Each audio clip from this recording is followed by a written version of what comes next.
ako kasi napakatagal na panahon na po akong hindi nakakapunta rito sa school na to. Huli ko pong punta rito is, I think, Botohan pa po yun. So mula po noon, hindi na po ako nagkaroon ng pagkakataon makapasok pa rito. Kung wala lang ring okasyon or aatin ng recognition.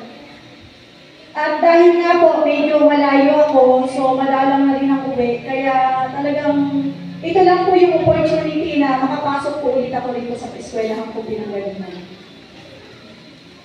So yun nga po, natanong ko po kay ma'am na nag-contact sa akin kung bakit ako yung napili. Unang-una, hindi po ako mayaman. Hindi rin po ako gumraduate ng valedictorian nor salutatorian dito sa ating mahal na paaralan. Ako po ay nasasali lang sa top, pero hanggang doon lang po. Hindi ko po nakakaya yung mga high honor na natatanggap ng iba.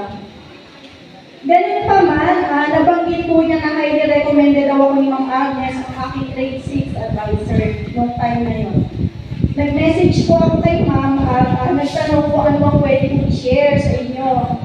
So sabi niya, marami kang pwedeng i-share. Pag nasa gitna ka na, be the best version of yourself. Ipagmalaki mo in a humble way kung ano ka ngayon. So, salamat kay Ma'am Agnes sa pagtitiwala at sa mga guro headed by Ma'am Vilma. Dahil sila po ang nagbigay ng lakas ng loob sa akin para humarap po ako sa inyo ngayon. Bago ko po ikwento yung maikling kwento ng aking buhay from elementary up to present is gusto ko muna po sana i-discuss natin yung ating tema ngayong hapon. Generation of Unity, Partners for the New Philippines, or Henerasyon ng Pagkakaisa, Kaagapay ng Bagong Pilipinas. Isang temang naangkop sa panahon natin ngayon. Isang panahon kung saan kailangan natin ng pagkakaisa upang maisulong ang ating bansa. Sa inyong paglalakbay, mga anak, tungo sa inyong mga pangarap, huwag niyong kahilimutan ang kahalagahan ng pagkakaisa. Pagkakaisa sa inyong kapwa, sa inyong pamilya, at sa inyong komunidad. Sa pamamagitan nito, mas madali niyong malalampasan ang mga hamon at matutupad ang inyong mga bituin. Ang inyong henerasyon ay magiging kaagapay sa pagbuo ng isang bagong Pilipinas. Isang Pilipinas na maunlad, mapayapa at magkatarungan. Kayo ang magiging tagapagtayo ng isang lipunan kung saan ang lahat ay may pantay na oportunidad. Kayo ang pag-asa ng ating bayan. So, i-share ko lang po ng short story yung journey ko mula elementary up to present. So, bigla akong binalikan 30 years ago, nung ako po ay isa na tulad nyo na nakaupo dyan sa pinaupuan niyo po ngayon, natatanggap ng mga karangalan. Sa kadahilan ng hirap kami sa buhay at sunod-sunod kaming magkakapatid, ang aking pag-aaral ay nahahati sa pagtulong sa bahay at bukid pagkatapos po ng eskwelahan. Ang aking pong pag-aaral ay sariling sikap at walang tutor, wala rin magulang na nagtuturo halos kasi busy po sila sa pagtatanim ng gulay at pag-aalaga ng mga kapatid ko.